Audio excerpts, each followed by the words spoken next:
Henk Wersson is dé expert op het meet van mensenhandel en dwangprostitutie. Hij had nou een boek geschreven om het hele verhaal eens vertellen te kunnen. Er werd heel vaak belicht wat we niet deden. En op een gegeven moment dacht ik van, en nu ben ik dat eigenlijk een beetje zat.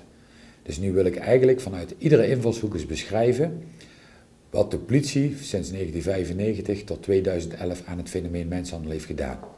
Zo'n jongetje 94 zit er achter mensenhandel zoon. Het is en bleef dreig om een verklaring van het slachtoffer te krijgen.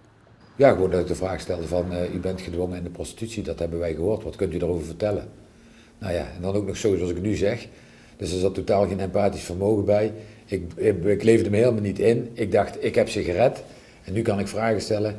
En eigenlijk dachten we, dadelijk omhelzen ze ons omdat we ze uit hun hol hebben gehaald. Nou, dat was dus niet. Ze zeiden helemaal niks tegen ons.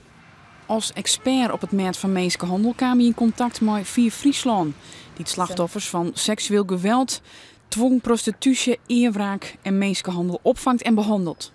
Omdat ze hier aan diagnostiek doen. En dat zou volgens mij intreden moeten doen binnen het proces. Voordat je met iemand in gesprek gaat, moet je weten hoe die persoon in elkaar zit. Zodat je door onwetendheid of onbewust mensen niet meer beschadigt, maar ook weet dat mensen die een borderline persoonlijkheidsstoornis hebben, dat die bepaalde zaken misschien anders vertellen als dat je dat graag wil horen. En dat het dan niet opzettelijk is, maar dat dat deel uitmaakt van je ziektebeeld. Of mensen die ernstig getraumatiseerd zijn, die kunnen dissociëren, die kunnen zaken vergeten.